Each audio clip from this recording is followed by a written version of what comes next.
ज्योतिपुत्रिका व्रत कथा, संतान की रक्षा का अमर व्रत। जय श्री कृष्ण। दोस्तों, ओम कृष्णाय वासुदेवाय नमः। भारतीय धर्म ग्रंथों और लोक कथाओं में माता का त्याग और तपस्या सर्वोच्च मानी गई है। जिस प्रकार माता अपने पुत्र के लिए हर दुख सह लेती है, उसी प्रकार यह कथा बताती है कि सच्चे मन से किया गया व्रत संतान की रक्षा हेतु मृत्यु को भी रोक सकता है। ज्योतिपुत्रिका व्रत की महिमा ऐसी है कि इसका पालन करने वाली माता की संतान मृत्यु के मुख में जाकर भी पुनः जीवन पा सकती है। ज्योतिया और श्यामा की कथा। बहुत समय पहले एक गांव में दो बहनें रहती थीं। बड़ी बहन का नाम था ज्योतिया और छोटी बहन का नाम था श्यामा। दोनों का विवाह हो चुका था और दोनों के घर संतान की बड़ी इच्छा थी।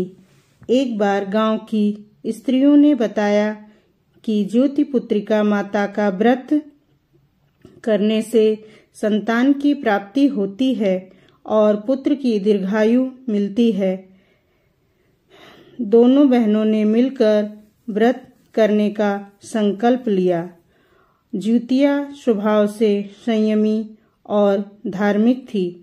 उसने निश्चय किया कि वह पूरे नियम और श्रद्धा से यह व्रत करेगी। सप्तमी को स्नान कर सात्विक भोजन किया और अष्टमी को निर्जला उपवास करते हुए माता की पूजा अर्चना में दिन बिताया। रात भर वह संतान की दीर्घायु के लिए प्रार्थना करती रही। श्यामा का मन उतना स्थिर न था।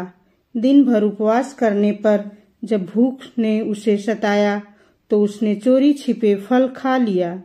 उसने सोचा, इतना कठोर उपवास क्यों करना, थोड़ा बहुत खा लेने से क्या फर्क पड़ेगा।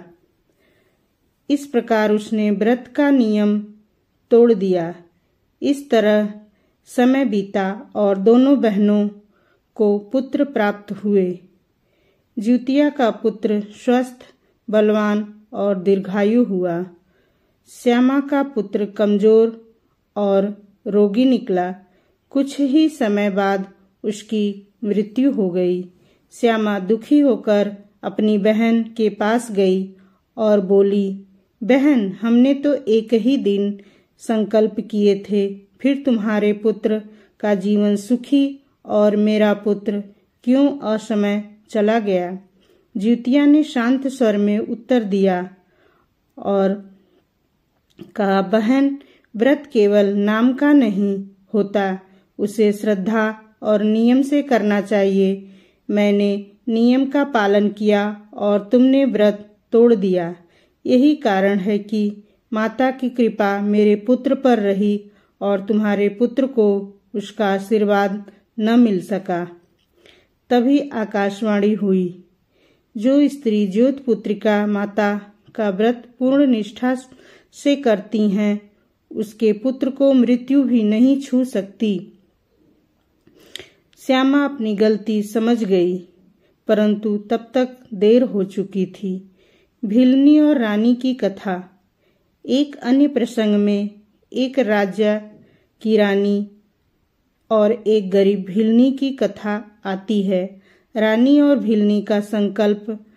अश्विन मास की अष्टमी तिथि आई। रानी ने महल में बड़ी भव्यता से व्रत का आयोजन किया। सोने चांदी के पात्र, सुगंधित पुष्प, रेशमी वस्त्र सब सजाए गए। दूसरी ओर जंगल में रहने वाली निर्धन भिलनी ने भी मिट्टी का चौका बनाकर आम के पत्ते, दुर्वा और मिट्टी का दीपक सजाकर माता की पूजा की। दोनों ने व्रत रखने का संकल्प लिया।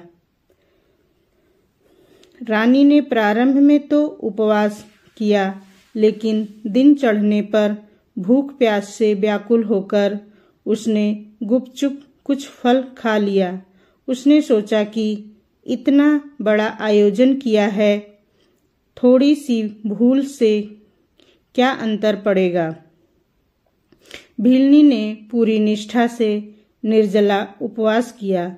उसने अपने बच्चों के भविष्य के लिए कठोर तप सह लिया। परिणाम स्वरूप समय बीता। रानी का पुत्र बीमार पड़ गया और शीघ्र ही मृत्यु को प्राप्त हुआ। इधर भिलनी का पुत्र स्वस्थ, तेजस्वी और दीर्घायु हुआ। रानी ने दुखी होकर कहा, हे देवी, मैंने तो बड़े धूमधाम से व्रत किया था, फिर भी मेरा पुत्र क्यों चला गया? तब आकाशवाणी हुई, रानी, व्रत की शक्ति सोने चांदी की भव्यता में नहीं बल्कि श्रद्धा और निष्ठा में है। भिलनी निर्धन थी, परंतु उसका मन पवित्र और संकल्प दृढ़ था, इसलिए उसकी संतान सुरक्षित रही।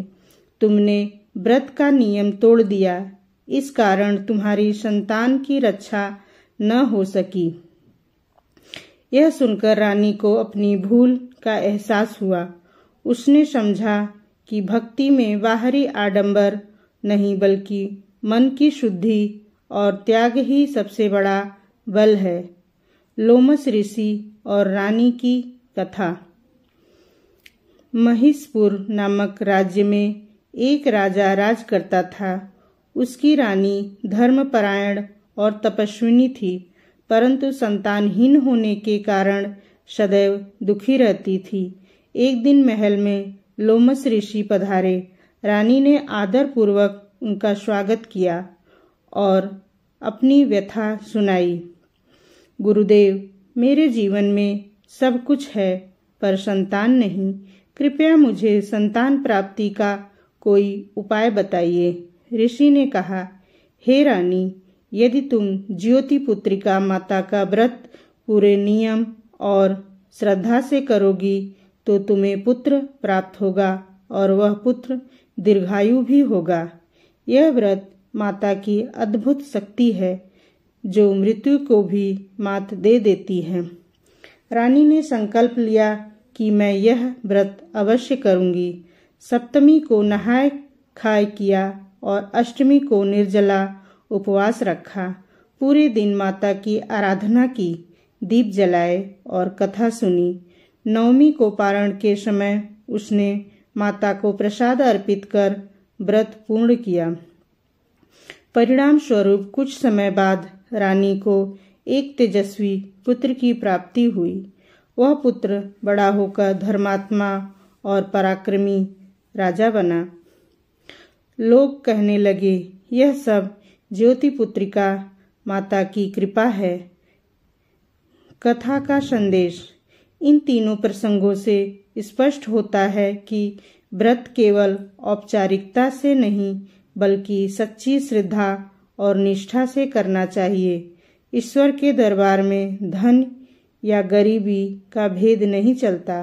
भक्ति में पवित्र मन और दृढ़ संकल्प ही असली शक्ति है। माता का त्याग और तप संतान की रक्षा करता है। मृत्यु भी उस संतान को नहीं छू पाती जिसके लिए माता ने ज्योतिपुत्री का व्रत किया हो। यह कथा स्त्रियों को यह विश्वास देती है कि उनके त्याग और भक्ति से संतान का जीवन सुरक्षित रह सकता है। ज्योतिपुत्रिका व्रत की कथा मातृत्व की शक्ति और त्याग का अमर प्रतीक है। चाहे ज्योतिया हो या श्यामा, भिलनी हो या रानी या फिर महिषपुर की रानी, सबको यही शिक्षा मिली कि सच्चे मन से किया गया व्रत ही संतान को जीवन देता है। इस कथा में माता की तपस्या, संतान के प्रति उनका समर्पण और आस्था का अद्भुत रूप सामने आता है।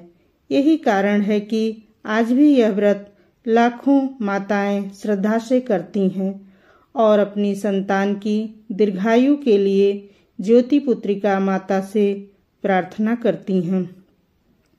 तो दोस्तों, यह कहानी आपको कैसी लगी?